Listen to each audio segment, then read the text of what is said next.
Donald Trump's tariffs will destroy this economy, and today I will be discussing why I know this to be true. Let's get into it.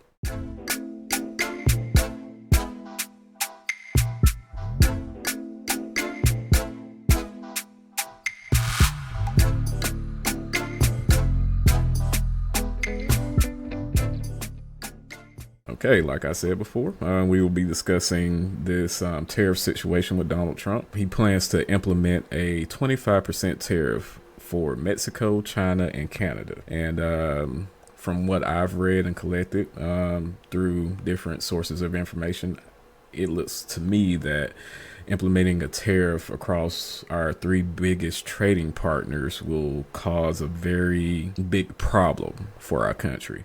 So yeah, let's take a look at this video. I'm going to be providing my opinion as usual and see how y'all feel about this one. But the word tariff is the most beautiful word in the dictionary. Remember that. Wow, so if we tariff the exports from other countries, they'll just pay us money with no downsides? Why didn't we try this before? Because that's not how tariffs work. And we have tried this before, and it might have caused the Great Depression. Just after the election, people suddenly started to search for how tariffs work and who pays for tariffs. The answer may surprise you, or it might be blindingly obvious. But can Trump install whatever tariffs he wants, and who pays for them? Chaos lawyer Liz Dye explains. Thanks, Devin. Donald Trump has promised to slap. Okay, before I pause there, you heard earlier in the video that tariffs did literally cause the Great Depression, and that was it had multiple factors to it, right? So the Great Depression was amidst tariffs, the lack of an income tax, and big business doing what big business does. So yeah, that pretty much caused the Great Depression, and after that, that's why we started to get away from tariffs and we started to depend more on the income tax, because that would cause problems, especially when our economic system is so globalized. It's going to cause issue, especially today. 60% tariffs on all goods coming in from China and a 10% tariff on goods imported from all other countries. On the campaign trail, he even threatened to impose a whopping 100% tariff on auto imports from America's largest trading partner, Mexico.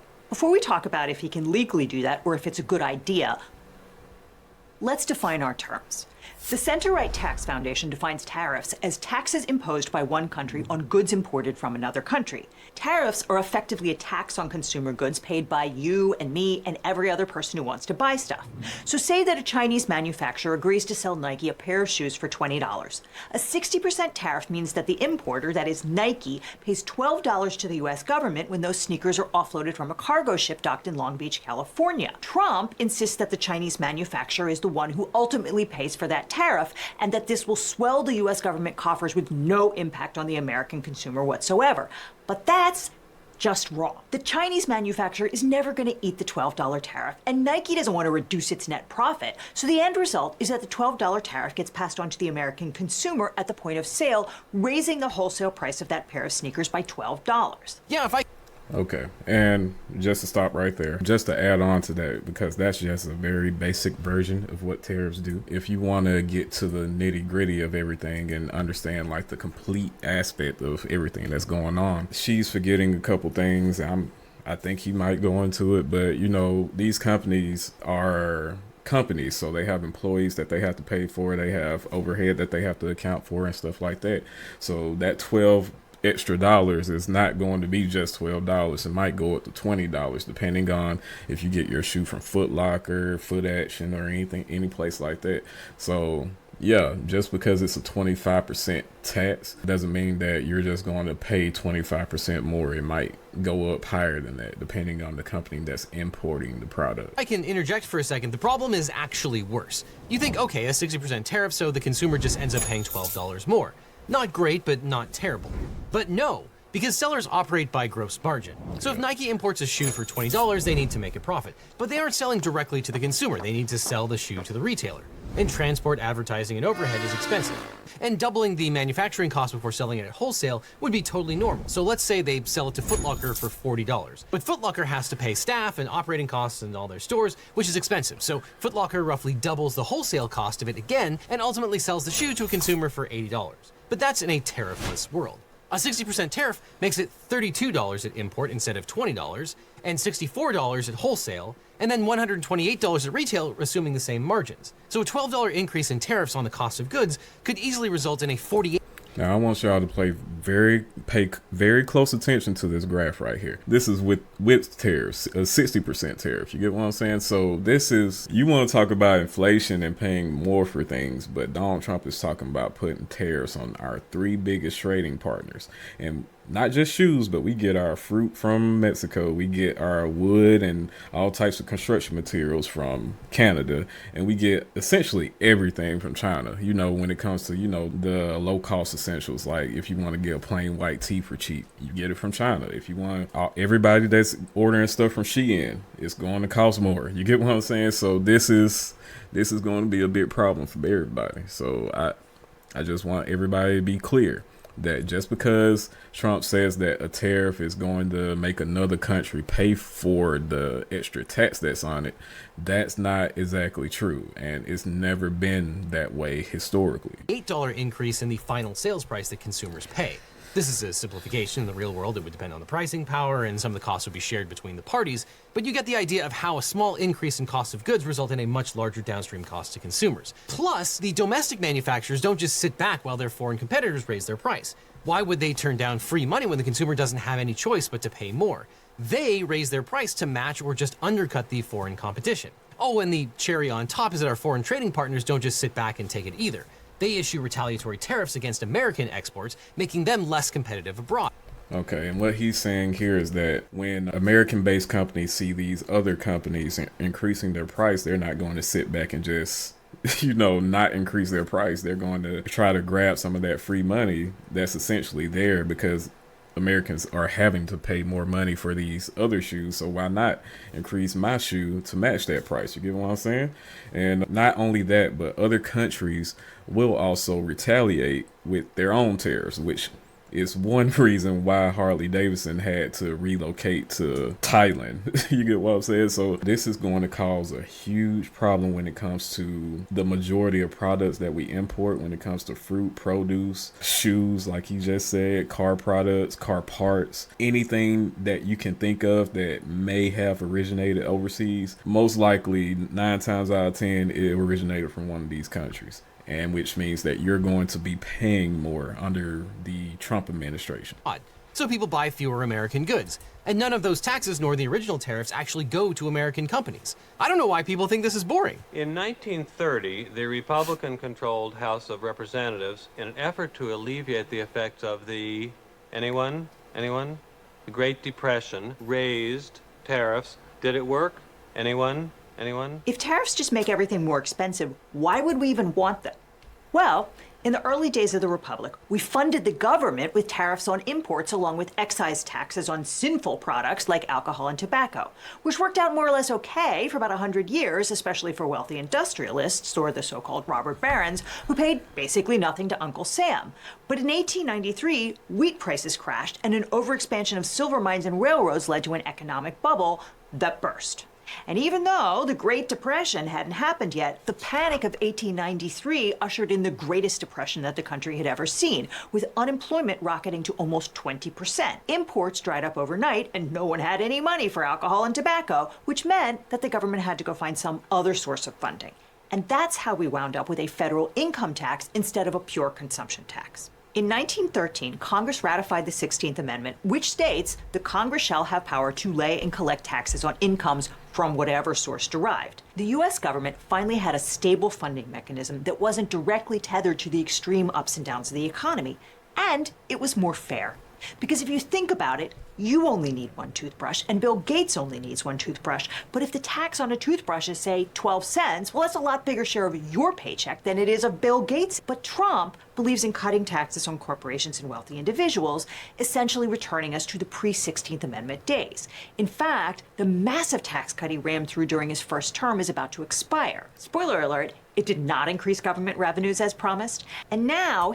I want to make that clear that the tax cut that Trump actually, like she said, rammed through in his last administration, a lot of Republicans like to make that tax cut seem like it's more than what it was, but it did not lead to any higher revenues for the government. It did not lead to more production for the government. It actually led to the opposite. You get what I'm saying? So to Trump tax cut pretty much ran up a large deficit because we wasn't taking any taxes from the richest people anymore. So the government was missing money that way. Then he was essentially handing out money to everybody.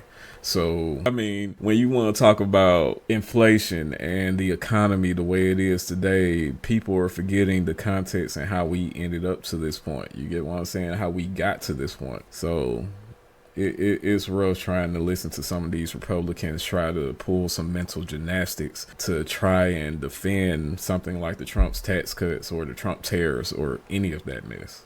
Did not increase government revenues as promised, and now he wants to make those tax cuts permanent. So Trump has to find another source to make up for all the cash that will not be coming into the government coffers if he keeps cutting taxes for rich people. And that's yet another reason he's so invested in telling the lie that other countries pay import tariffs. In fact, it's a lie he's stretched to fit every occasion. Here he is in September explaining to the Economic Club of New York that the solution for skyrocketing childcare costs is, say it with us now, more tariffs. And I want to make sure before she pulls up this video, I've actually seen this video. And if you guys want to say that Kamala Harris gave y'all word salad and this man didn't, y'all need to get checked by a psychiatrist or something, because this is sad. Like, how did y'all even vote for this guy? And you know what? We're going to let you listen to that entire 2-minute answer without any edits. If you win in November, can you commit to prioritizing legislation to make childcare affordable? And if so, what specific piece of legislation will you advance? Well, I would do that, and we're sitting down. You know, I was somebody, we had Senator Marco Rubio, and my daughter Ivanka was so impactful on that issue. It's a very important issue. But I think when you talk about the kind of numbers that I'm talking about, that, because look, childcare is childcare. There's something, you have to have it. In this country, you have to have it. But when you talk about those numbers compared to the kind of numbers that I'm talking about by taxing foreign nations at levels that they're not used to, but they'll get used to it very quickly. And it's not going to stop them from doing business with us, but they'll have a very substantial tax when they send product into our country.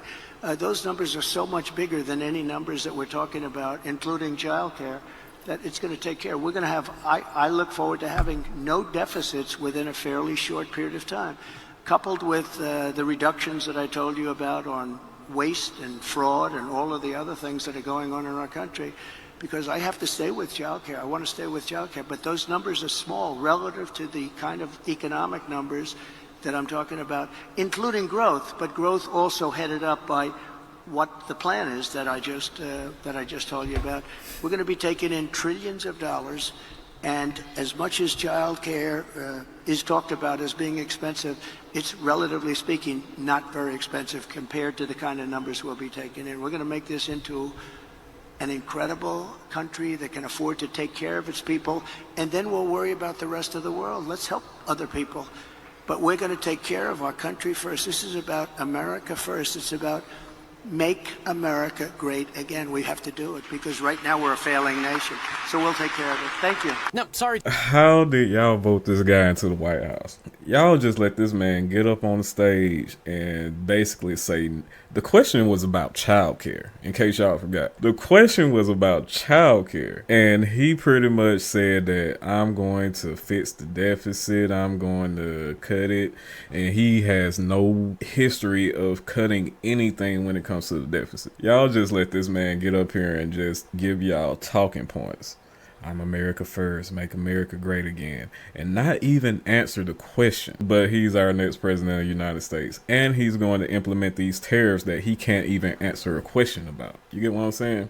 He doesn't even, like, if you sit down and listen to Donald Trump try to explain his tariffs, it's almost as if he doesn't even know what a tariff is. But that's the person y'all voted for. That's the person that America wanted. Like I said before, I think it's because of the media and the misinformation that's out there. It's crazy to me that people wanted to go look up what a tariff was after y'all elected this man into office. Tariff was the number one Google thing after the election, but y'all didn't want to do that before the election when y'all still had a choice. But yeah, Americans, y'all got Donald Trump. Difficult or expensive to import goods from foreign competitors.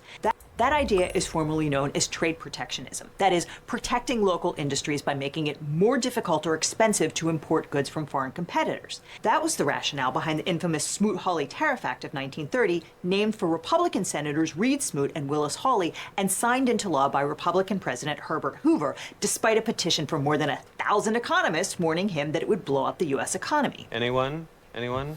The Great Depression, the Hawley-Smoot Tariff Act. The law imposed punishing tariffs of up to 59% on imported goods in an effort to protect American agriculture and industry. The tariffs are widely blamed for exacerbating the Great Depression, and they failed to curb unemployment, which continued to rise and remained high until the country entered World War II. They also wound up drastically decreasing the market for U.S. exports as other countries enacted retaliatory tariffs on American goods. Smoot and Hawley were both voted out of office in 1932, along with 10 other Republican senators, and Hoover lost to Franklin Roosevelt, winning just 6 states. And for roughly 75 years after that, conservatives opposed tariffs as a wasteful restraint on the free market, which is why the Tax Foundation says that tariffs are trade barriers that raise prices, reduce available quantities of goods and services for U.S. businesses and consumers, and create an economic burden on foreign exporters. That propping up American manufacturing companies is a good idea. But you cannot escape from the simple math that tariffs are a tax levied on everyone in the form of higher prices for consumer goods. And I just want to make clear that the Republicans know this. They know all of this information. Like the actual decision makers, Donald Trump might not know what a tariff is, but the people around him, his economics manager, the people that's around him knows what a tariff is. Don't get this confused. So they understand what they're doing to our economy. They're going to drive up the prices for anything coming out of Canada, including construction materials.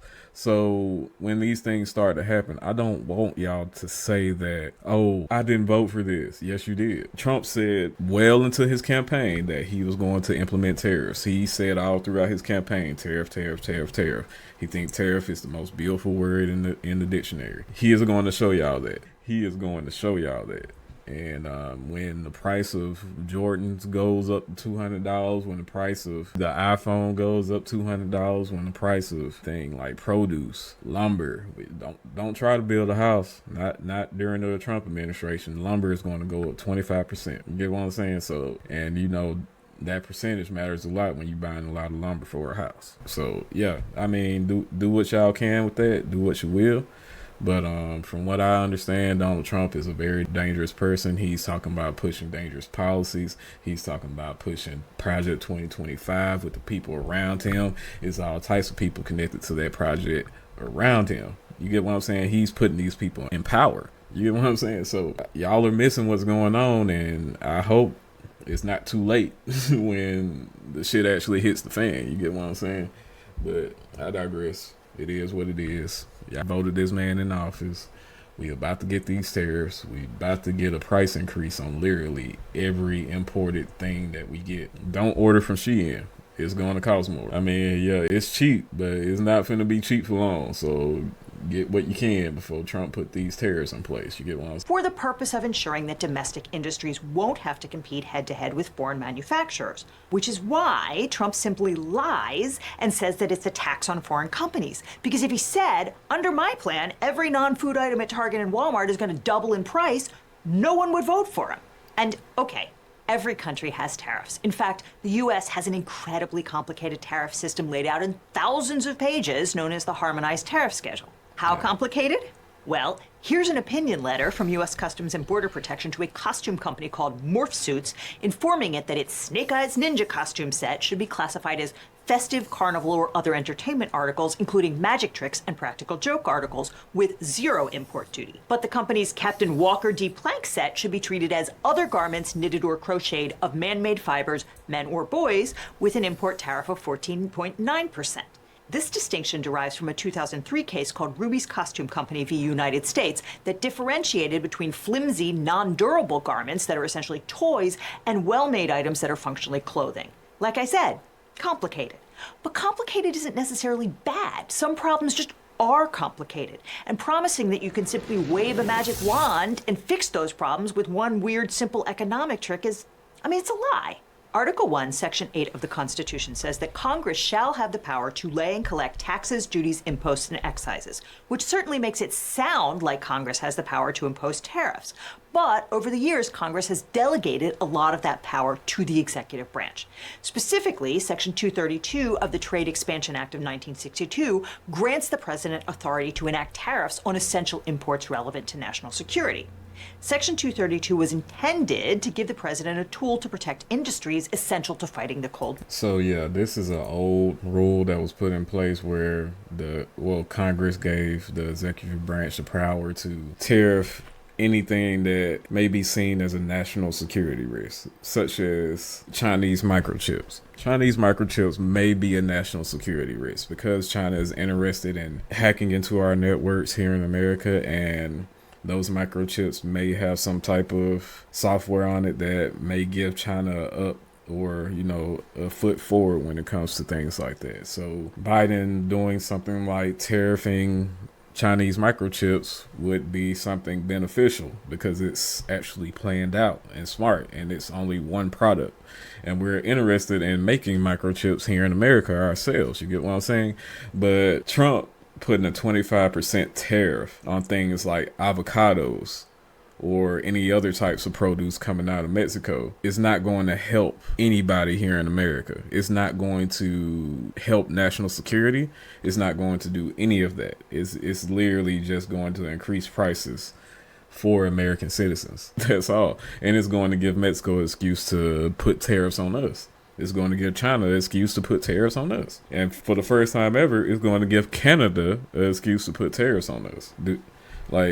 War. And Presidents Nixon, Ford, Carter, and Reagan all invoked that law to regulate oil production. But the Cold War is over, and no president has ever relied on 232 to justify a trade war, at least not until 2018, when Donald Trump invoked it to justify a 25% tariff on imported steel and a 10% tariff on imported aluminum. Both of these raw materials are indeed essential to national security, but they're not in short supply in the U.S. economy. Yeah. China and the EU lodged complaints with the WTO about Trump's tariffs, alleging that they violated international free trade agreements. Essentially, they argued that the U.S. was cheating by pulling a fire alarm and calling something an emergency as a tool to extract a better deal. Trump himself admits that he uses tariffs as a bargaining tactic. He couldn't even be bothered to stick with the excuse that he was protecting American security the last time.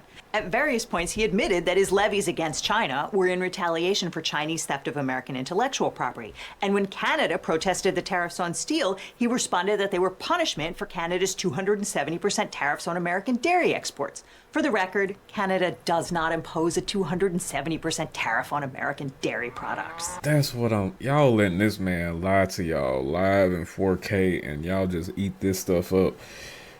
He is out here playing with our economy. He will be out here playing with our economy like he did before, that led to the economic disaster that COVID just exasperated. Y'all are letting this imbecile of a man play with our economy and play with things like tariffs that no other president before him messed around with, because they understood what putting a tariff on another country means. Once you implement a tariff, it takes a negotiation to remove that tariff. You get what I'm saying? You can't just implement a tariff. It's easy to implement a tariff, but it's hard to remove a tariff. You get what I'm saying? So things like this is not something that you should be playing around with. A regular citizen like myself can understand this. So why can't Trump understand this? He's using emergency powers to get access to certain powers that only he can access. You get what I'm saying? He's already talking about starting a state of emergency to deport immigrants. Now he's already done this. So he's doing things that no other president has done, and is very concerning when it comes to certain things that he's told that he can't do, but he finds ways to do it anyway. You get what I'm saying? And if he can't find a way to do it, if he finds a way to do it that he feels like may be controversial, he's just going to straight up lie. Like what you just seen with that tweet. He lies 24/7. But nobody tries to question what this man has to say. especially MAGA. It's crazy. Initial WTO panels agreed in 2020 and in 2022 that the U.S. had violated free trade rules with respect to China, the EU, Norway, and Turkey.